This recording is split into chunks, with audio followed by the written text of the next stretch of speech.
my name is Arkadij Naiditsch. I am a chess grandmaster and welcome to the iChess videos.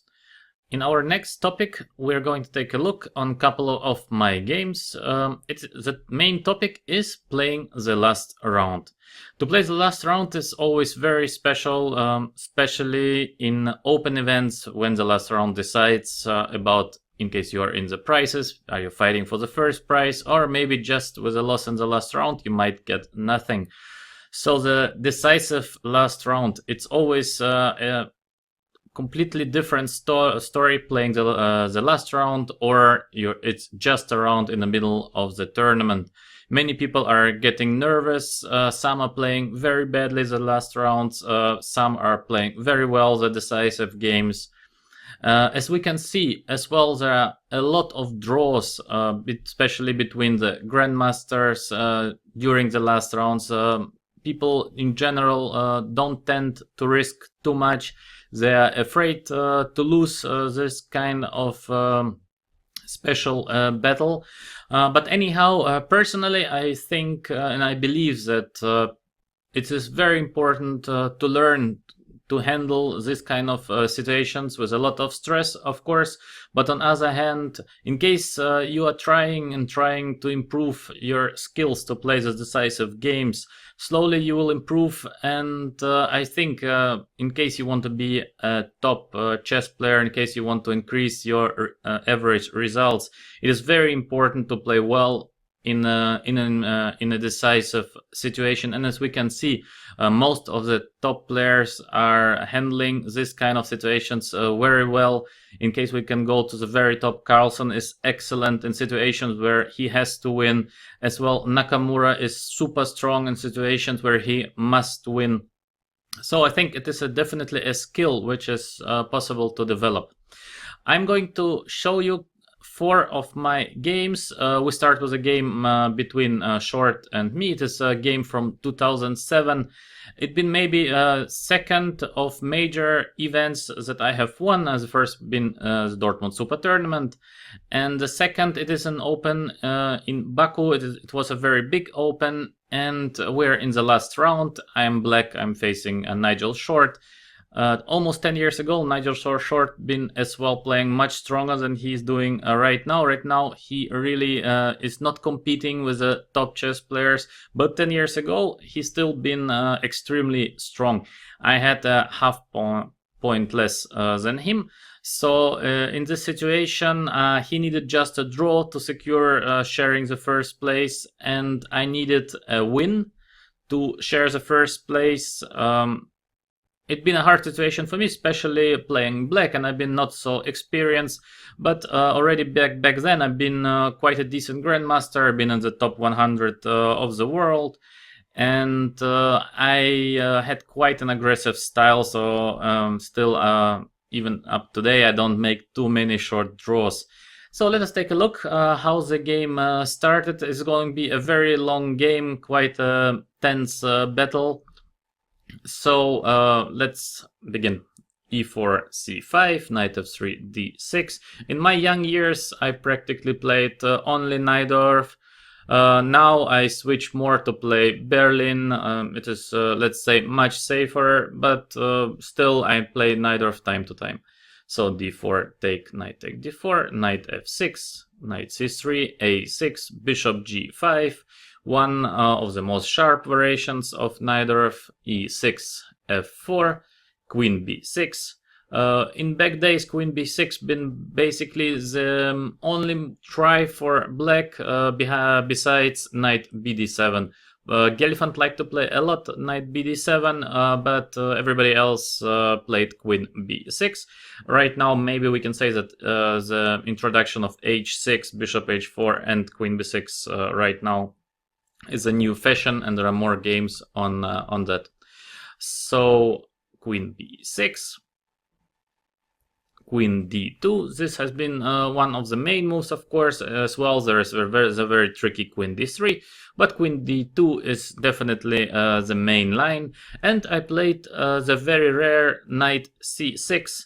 There are, of course, forced lines after queen take b2, rook b1, and queen a3, but most of these lines are leading to to even forced draws, which of course I wanted to avoid. I wanted to get some play, I wanted to have a long game, especially against all the opponents. Of course, you try to make the game as long as possible. With every hour you increase a bit your chances for a win.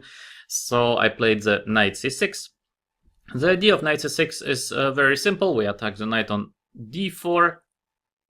The knight from d4 has to go away. Usually it is knight b3, and as well as happened in the game, knight b3. Of course, to take on c6 would make absolutely no sense for white. Black is just taking b take c6 with a great pressure on the b file, especially on the pawn b2. So of course knight b3 is almost a must.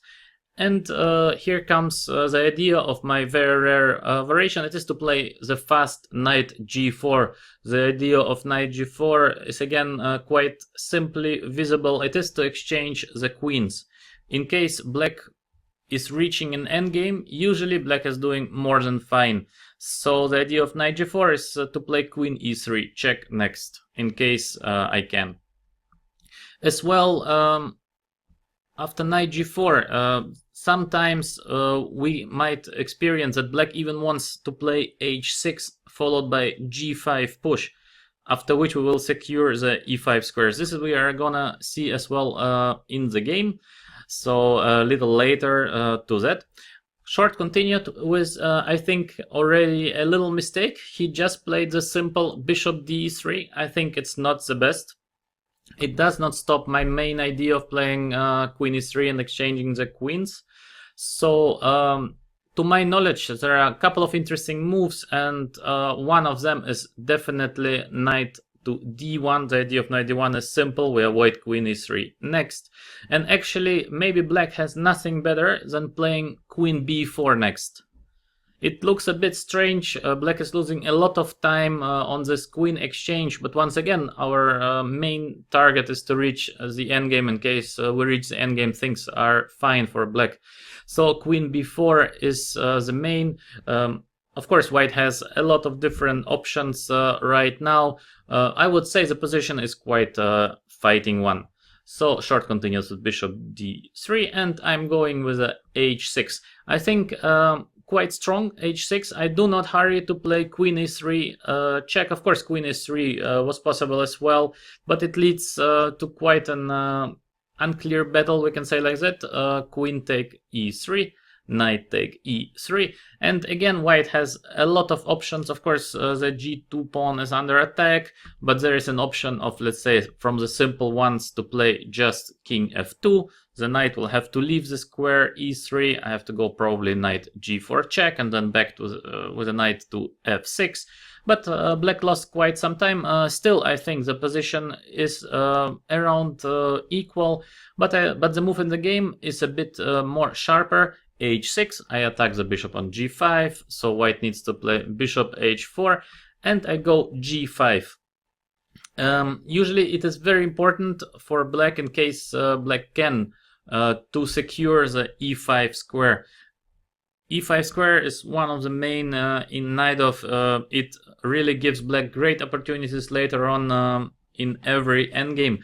So in case black wins the control over e5, usually it's a very good thing. And right now I'm using the moment that white cannot take twice on g5. It is not very good for white. So g5 right now, I think it was a nice play by me. F take g5. What else? And now, very important, comes the bishop e7 move. I'm using the moment that there is still a pin. I want to take h take g5 next.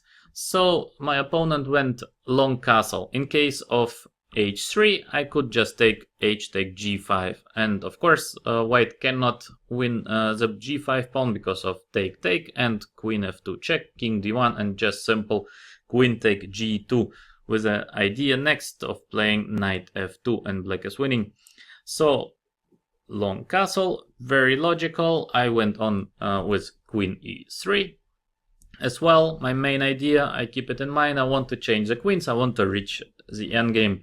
Queen e3, white plays bishop e2 by making some pressure on the d6 pawn. Very logical. And I think I made now quite a little mistake. I played first knight ce5. It keeps the things complex, but much more easier would have been just to take on d2, rook take d2, and to play h take g5. I won back the pawn. So after bishop g3, to follow up with a simple knight ge5, a great position for the black knight. As we can see now, the bishop on e2 becomes quite stupid. And as well, I'm protecting the d6 pawn from the bishop on g3. So this sort of endgames are perfectly fine for black. White almost must continue with knight a4. It is very important to get the knight to b6 square. In case, let's say, black would be in time, the next move of black would be, of course, b5. And I think that black would be even better. So white has the knight a4. Now I have to choose if I just play the bishop d7, or I can do a move which would lead to similar position as in the game, just to play b5, knight b6. I attack the knight I attack the knight by playing rook b8. White will have to take on c8, and I take rook take c8. So white is having the bishop pair, but the bishops are not dangerous any longer, especially the bishop on e2 is very badly placed. This sort of endgames are at least equal for black. I would say that even from practical point of view, it is much more easier to play this kind of positions with black. So from opening point of view, I reached almost the maximum in neither. I played knight ce5. Which was not very exact. Nigel Short took bishop take g4, a very smart move. White is giving up the bishop pair. Firstly, it looked white to do that. On the other hand, once again, this bishop on e2 is just a bad bishop, so it is not bad for white to get rid of the bishop. Knight take g4, and white continued with rook e1. This was not the best. I think the best move for white would have been to play bishop g3. Quite a tricky move. So I have to decide with what to take on g5, or maybe first to take queen take d2. In case of queen take d2, white would continue, of course, with knight take d2. And I am in a sort of little trouble in case I take with a bishop on g5, that d6 pawn might fall very fast. For example, white might continue just with a solid king b1 with a threat of knight c4 next. It is not that simple anymore around the d6 pawn. And in case, for example, I would take h take g5, of course there would be knight c4 on the spot. So queen d2 is definitely not the best. Maybe I can continue with h take g5. It would be quite typical to sacrifice a d6 pawn for this kind of structures. For example, bishop take d6, bishop take d6, queen e3 is only take take. And now I just can go maybe knight take g2, knight a4 for white, very strong. The knight is getting to b6, which is of course very important. And it is hard to say if white is doing better here. I would say in case white is better, it is minimal better. Black is still very solid, so the position might be a little better for white. As well, in this kind of positions, I might not even take on d6. I can just play something simple as queen take d2, rook take d2, just to take on d6, rook take d6, and play king e7. This kind of pawn sacrifices are quite usual for this kind of structures.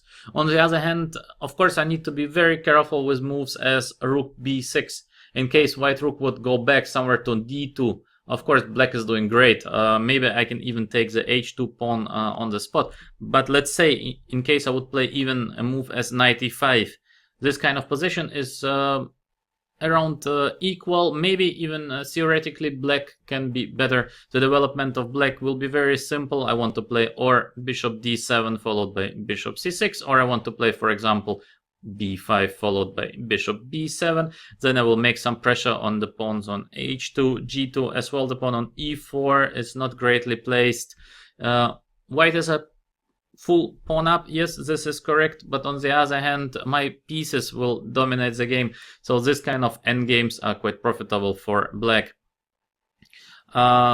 But once again, after h take g5, as we can see that it's quite hard for black to get the perfect version of this endgame because after king e7, white is having this strong reply rook b6, and it is not that simple to develop the bishop from c8 somewhere. White is making big pressure on the b7 pawn. So to summarize the things a bit, after knight take g4, white should have definitely tried to play bishop g3 and go for this d6 pawn. In the game, after rook e1, I'm getting very fast, a very comfortable play after queen take d2, knight take d2. Of course, short wants to go knight c4 next. So I take h take g5, very logical, attacking the bishop on h4, bishop to g3, and I'm playing the safe knight e5 move. On one hand, I'm avoiding knight c4 by white next. On the other hand, knight on g4 already done his mission, so it's time to go back to the great square on e5. White continues with knight f3, making extra pressure on the e5. Very logical as well. Now I have to decide to take knight take f3 or to play f6. In the game I played f6. I think it has been the correct decision to play f6. There is no reason for me to hurry with knight take f3, g take f3, and the pressure on d6 will increase a bit. Still, of course, black is doing fine. There is no problem in this position. I can even just go on with moves as bishop d7. In case white would take on d6, I would win the h2 pawn back.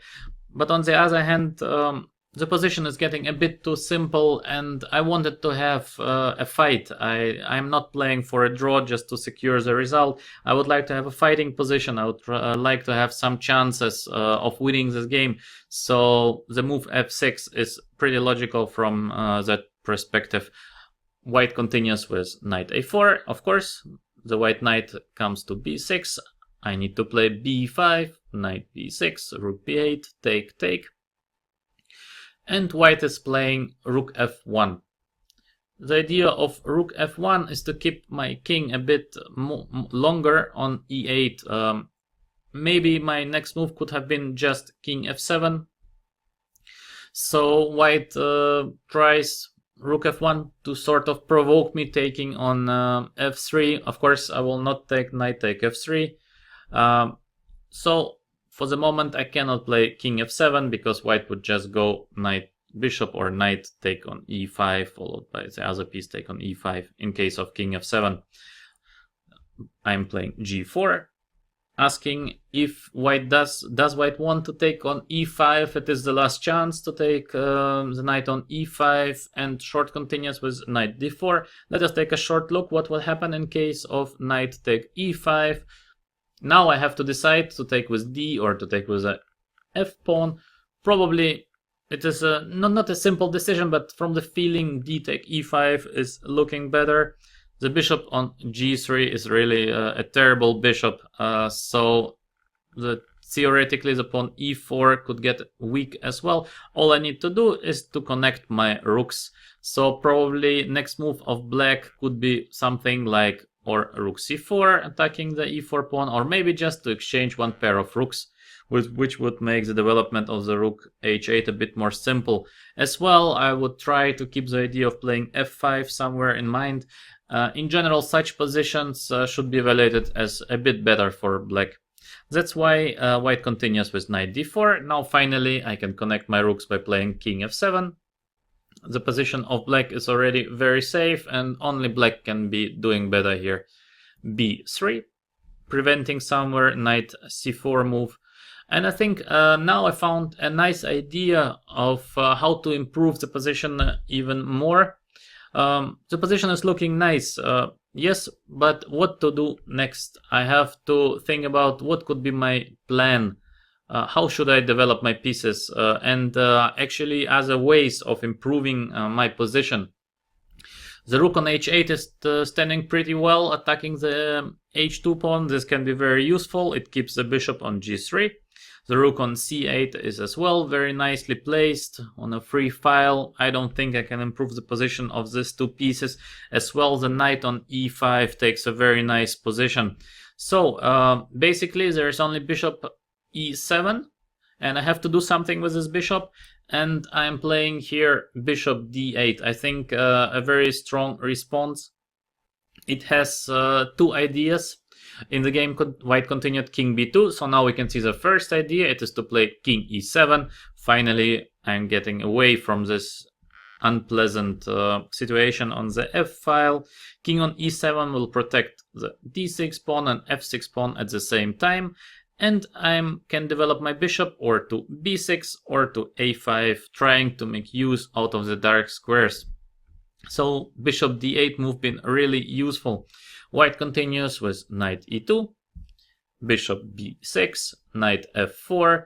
Maybe white wants to play knight d3 next, maybe to double on the d file the rooks. But in any case, it is not very dangerous for black. Basically, white keeps on waiting what happens next. I'm playing b4 as well. I think quite a useful move. We're fixing the pawn structure of white. Rook f e1, short keeps on waiting. I'm playing a5. I want to play somewhere a4 in case I can. Rook e2, bishop c5. So basically and white keeps on waiting with king b1. So I brought my passive bishop from e7 to a great bishop on c5, but still not much is going on. I need to search for new developments. I need to search for something, how I can improve my position even more. So I went on by playing rook a8. I want to push maybe a4 somewhere. It is quite unclear if a4 is actually a useful move for black or not. White can always play knight d3. I have to keep this idea in mind, and probably after knight d3 I will have to move my bishop. Of course I will not take knight take d3, which would be just an exchange of knights, and I definitely want to avoid it. I have a great knight on e5. So in case of a4 knight d3, I will be not able to go somewhere with my bishop on c5 because b4 pawn would just fall. So I need to be quite accurate. I'm playing first rook a8. White continues on waiting with rook d2, and I'm playing rook a6. I try to prepare my position as much as I can for the a4 push, in case of course a4 push is possible. Rook e2. I'm playing rook h6 as well, another prophylactical move. There is not really a big sense in rook h6. Okay, somewhere I might blunder knight g6 fork. It is not very probable of course, but rook h6 just secures in any case. The position of the black rook on h6 is a bit better than the position on h8. Basically that's it. White continues on waiting with rook e d2, and I'm playing rook a8. So probably during the game I thought there is no good way of playing a4, because once again this knight d3 is very unpleasant. So I'm going on by playing rook a8. I have all time in the world. As we can see, white just keeps on waiting. Knight e2. We repeat once the moves. I go knight h6 back. Of course I didn't want to make a draw, but we are at move 35, so I needed only 5 more moves to reach the move 40, after which I would get some increment to have a bit time to think about what could be my plan. White goes knight d4. I don't know actually why white been not just keep on waiting with knight f4. I think it should have been a better choice for white, just keep on standing, but my opponent decided to put the knight on d4. Anyhow, it does not change much. I go rook h8. Maybe now somewhere I might try to play a4 now that white does not have the knight d3 move any longer. Still, a4 is very double-edged. I'm not sure it's really needed for black. White goes rook f1. I play rook b6, another waiting move. As I said, I wanted to reach the move 40 without major changes in the position. Rook d1. And I think I went quite smoothly. Knight f7. Finally, the knight done his job on e5. I go with my knight to g5, attacking the pawn on e4. Of course, once again, it is a slow play game, not much is going on, so white continues with waiting move, rook fe1, I get my knight to g5, rook e2, and I'm playing rook h7. Now finally we have passed the 40th move, we got additional time to think about. The game goes on with king b2, king f7, king b1, king g6. I found out that it would be quite nice for black now to have the king on g6. It gives me a lot of extra opportunities to do something on the king side, and very soon we're going to see what has been my plan. White went on with the very dangerous bishop f4. It seems like Short been a bit annoyed, just keep on waiting, doing nothing. Actually, probably it would have been still the best choice for white, just keep on waiting with the standard moves as rook e1. Still, it is very difficult for black to break through in this position. I have the idea somewhere of playing e5 right now. It might even work, because the white knight has no good squares to go. In case of knight e2, of course, the e4 pawn is gonna fall, and in case of knight f5, I might have the tactical knight take e4, and knight h4 is not working, because I can just take rook take h4. Probably white has to take rook take e4. Of course, after bishop h4, black is having the knight c3 move. So rook take e4 is a must, and now I have to decide. I have a couple of options, like playing f5 next, or even the position after something simple as rook h5 or maybe rook h7. Both is possible. White would win the g4 pawn, and I would just get my king back to e6, maybe even over the f5 square or f7 square. It does not matter that much. After that, the idea of black would be to push f5, followed by f4, with clearly some pressure on the pawns h2 and g2. So I think my advantage would be quite visible.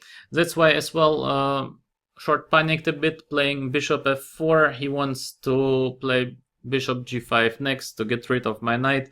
But of course it makes the pawns h2 and g2 very weak. I continued with bishop take d4. Very logical decision. I'm going into a rook endgame where the pawn h2 is going to fall. Bishop take g5 is the only move. Of course, after rook take d4, there is just e5. So bishop take g5, king take g5, rook take d4. I want the h2 pawn, rook take h2.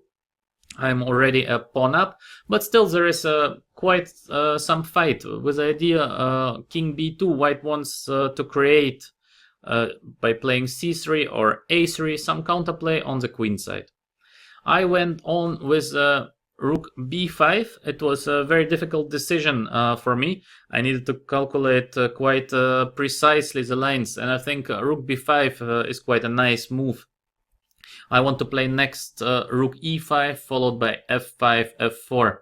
So of course, in case I manage to play f5 followed by f4, the position of black is probably just winning. On other hand, in case I do not play rook b5 now, then the question is how to proceed with this f5, f4 idea. I did not want very much to play f5 on the spot because of e take f5, e take f5, and white might continue with something like rook d5, winning the a5 pawn. Of course, still black is having a much better position, but the things are not that simple any longer. As well, white might want to play rook f2 next, attacking the f5 pawn.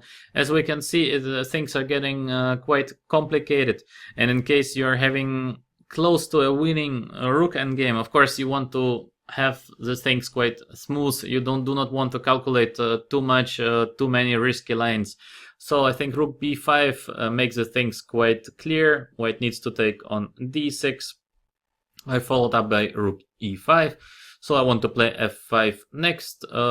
there is basically no defense against the f5 next. In case white would try something like rook d2, I would still continue with the f5 move, e take f5, take on e2, take on e2, and e take f5 back. So I am having two ideas, a simple one of playing f4, f3, as well as king f4, king g3. White is just too slow to create some counterplay on the queen side. So in case of a move as c4, of course, I would just take on c3, and still my pawns are much faster on the king side, just f4. As we can see, white basically can do nothing. White is just too late with everything. So my opponent continued with the move c4. Maybe actually the best chance. Now I continued with the f5 push, very logical. In case I would take now on c3, white king would get very fast to the d4 square. Of course, it would be now a big mistake to play f5 because of king d4. So it would be not that simple anymore for black to go on with the f5 idea. So of course I do not take on the c4 pawn. On the other hand, now the c4 pawn is getting sort of dangerous. It is a free pawn. I need to be very careful. I'm playing f5. White went on with the move rook d4. Quite normal as well. Rook d4. Maybe I wanted to take somewhere rook take e4, or maybe I wanted even to play somewhere king f4 followed by king g3, or just to win the e4 pawn. So white plays rook d4, quite normal. Of course, I continue with the f4 move. My main idea is to create a free pawn. White goes on with rook c2. It is a bit too late for something like rook d8 because of the f3 move. So rook c2. White wants to play next c5, c6 to push his free pawn. I'm playing f3. It is actually f3 an important decision. I needed to calculate very well, quite precise. We can see that after g take f3, g3 is probably the best. In case I would take on c2, the things would get quite unclear, I would say. Now to take on f3 would lead, I think, even to quite an unclear position. White king would just be already back to hold the f3 pawn, and the c pawn could get very dangerous. So it would even be quite hard to tell if black is still winning or not. So I'm playing the g3. For me, it's the most important, of course, the g3 pawn. I have a free pawn, which is hard to stop.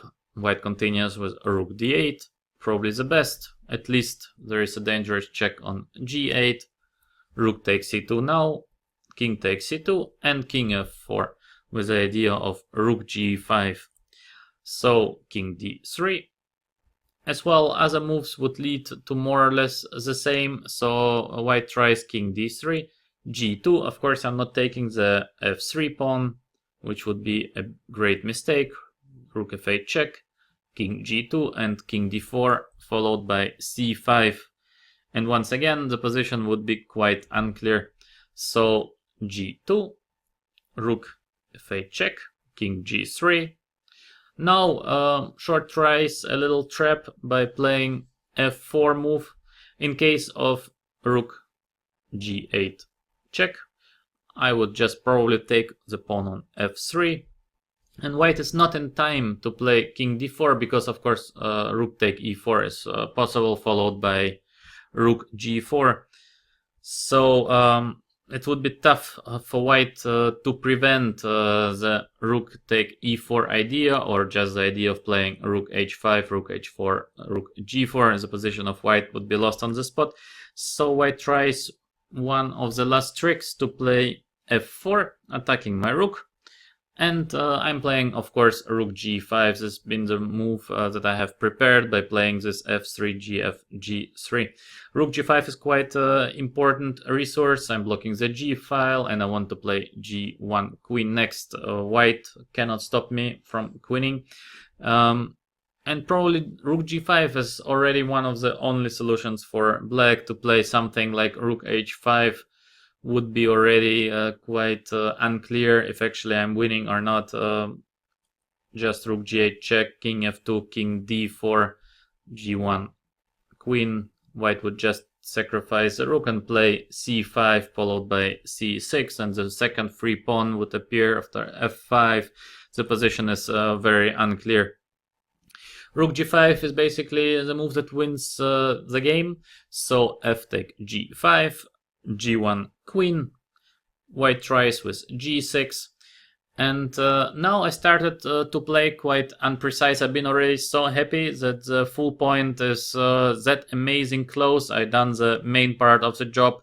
The position, of course, with the queen is completely winning. All I need to do is somehow to take the g6 pawn away. As well, we're at the move 58. We both been already a bit tired, and I'm doing the most natural move, which is actually quite a serious mistake. I played queen d1 check. I thought, well, probably it's gonna win somehow. But in fact, I had a move queen a1, which would finish all the white hopes on the spot. There is no more g7 because of queen take g7. I want to take next queen take a2 by winning a couple of more pawns. The games would be just basically over in one move.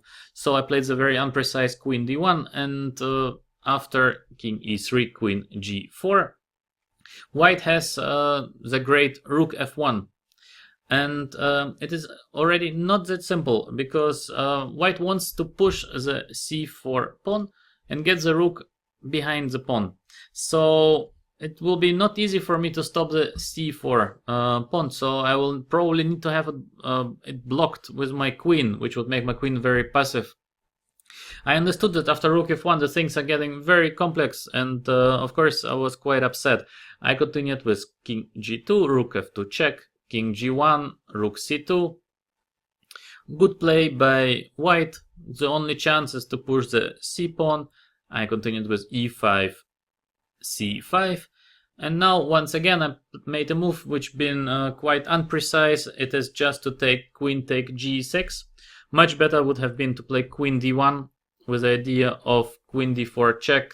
It looks a bit dangerous for black. There are two free pawns, but of course queen is a very strong piece, and especially in coordination I'm just winning by force. g7, queen d4 check. Now in case of king f3 I would just give queen d3 check, king g4, and queen take e4. Of course I can take the rook on c2, but queen e4 is a bit even more precise, and queen take c2, king g5, and queen take c2 right now. So position is just completely winning. Of course there is no g8 because of queen g2 check, and I'm winning the queen on g8 back. So in case of queen e2 I would continue with queen take e4, king d1, and give queen g4 check, followed by queen take g7, and then I can finally stop the c4 pawn easily by playing queen c7 and having the e pawn to secure my winning situation. So anyhow, I went on by playing queen take g6, quite a serious mistake. Now after c6, queen g5 check, king d3, queen d8, king e2, queen c7. White has the opportunity of playing king f3, very important, and my king on g1 is sort of blocked. It is difficult to get out the king to somewhere like g5 square. In case I could get my king to g5, of course the position of black would be easily winning. I would just get slowly my king to c8 and free my queen from c7. Right now it is not the case. What to do next? My king is sort of blocked on g1. I cannot really move my queen because of the c7 move. In case of check, of course white would just go back to e2, and once again the threat of playing c7 is in the air, so I will have to go back to c7 with my queen, and so I would not reach really anything by that. So in this quite a difficult position, I find I think quite a nice resource to play for a win, and it is to play a4. I try to open position as much as I can, which is of course very good for the queen. Queen is very strong in open positions, so a4 is probably the best, and actually one of the last resources I had to play for a win. b take a4, b3, I open the position even more, a take b3, I give a check on f7, king e2 is a must, queen take b3, king to d2, queen b4 check, king c1, queen a3 check, king b1, I gave couple of more checks, and finally I'm winning the e4 pawn. More than that I just cannot do, so king b1, queen take e4, and my opponent, luckily to me, played the move c7. We've been already in quite some time trouble, and the things are difficult to calculate for white, because once again with the queen it is much more easier to play than against the queen. With the queen you have a lot of different checks, a lot of different ideas to combine. Threats plus defense to play against the queen is really tough. You must take care of a lot of different checks. So c7 is probably one of the most logical moves in the position, and that's why short played the c7 move. On the other hand, white maybe even could escape by playing a5. Let us take a look at a couple of lines after the a5 move. In case I would just play queen b4, white would go king c1, and I cannot really take the a5 pawn because of the c7 move, and I think the position is already a draw. It's even difficult for black to get the queen to c8 with check by giving checks, so position is just a draw. After the a5 move I would need to find the difficult king f1. I try to play king e1, king d1, so to get my king back into the game. White could continue with the move c7. Now I give check on b7, king c1, queen c8. Of course, white continues with a a6. White needs to do something in case black would be in time for e4, e3, e2. White is just lost, so there is no time to waste. a6, e4. And now it would be very hard for white to find the right answer, and it is to play king d2.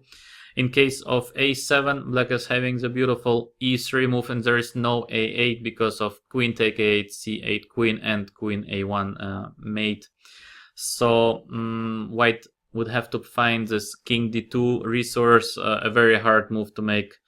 And even after king d2, queen take d7 check, king c1, there is queen d4 with a threat, with a mating threat.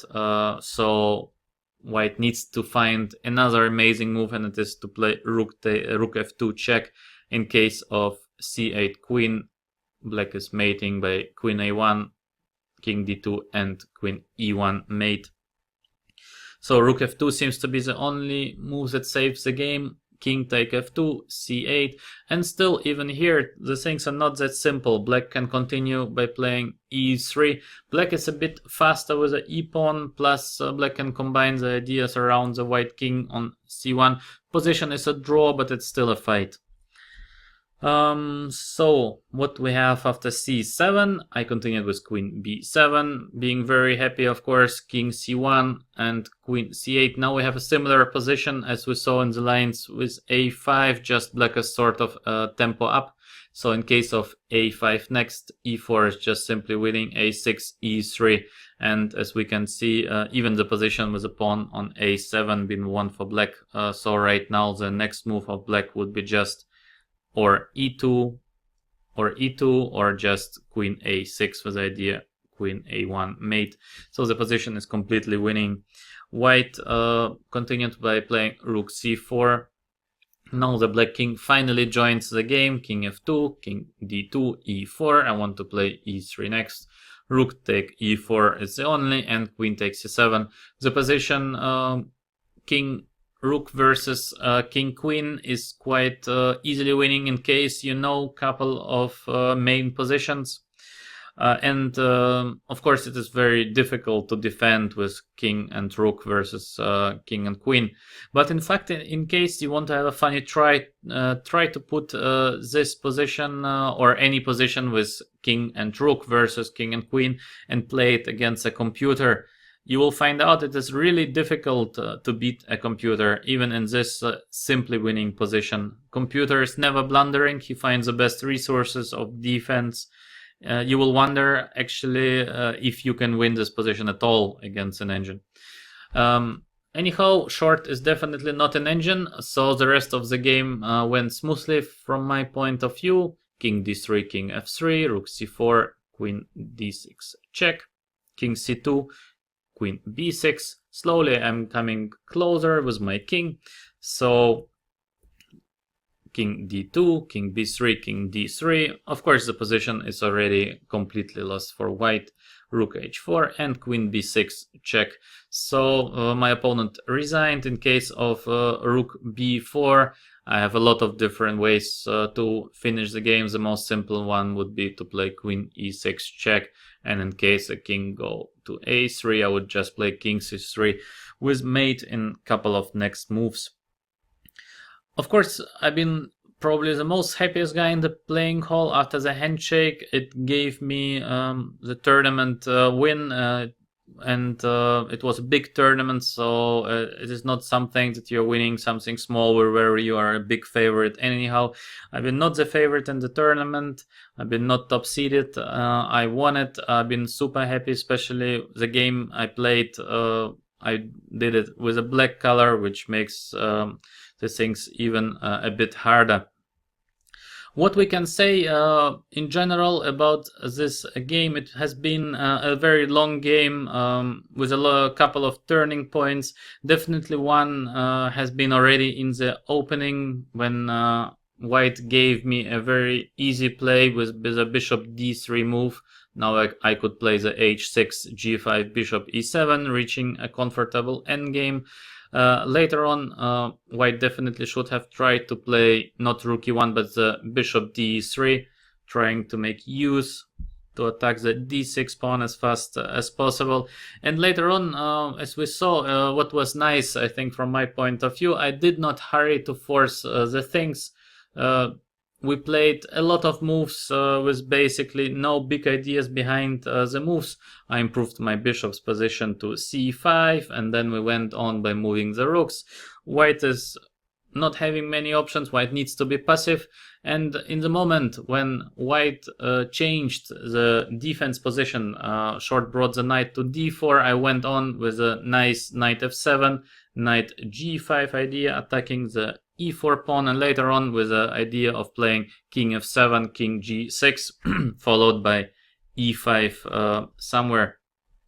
This has been, of course, very critical. Later on I had a easy winning position with a queen up. I made the things very hard, and even my opponent could have escaped at one moment with very difficult moves to find, but still, objectively speaking, it was already a draw.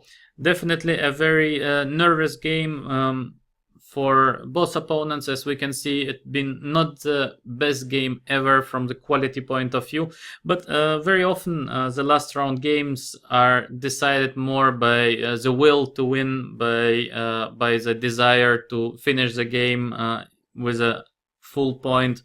And I think it helped me very much in this current game, even after I messed up a completely winning position, once again to consolidate and to find the idea of playing a4, where the things already been looking like the position is maybe even close to a draw. So it was move 67. We had both very limited time on the clock. We had an increment of 30 seconds per move. And this move a4 gave me definitely a win in this game. In case I would not search anymore so much for winning chances, probably I would just say, well, just a terrible not to win with a queen up, and would agree to a draw. But I really tried to make the things work out for me, and I found this a4 move, which been, of course, very nice from my point of view.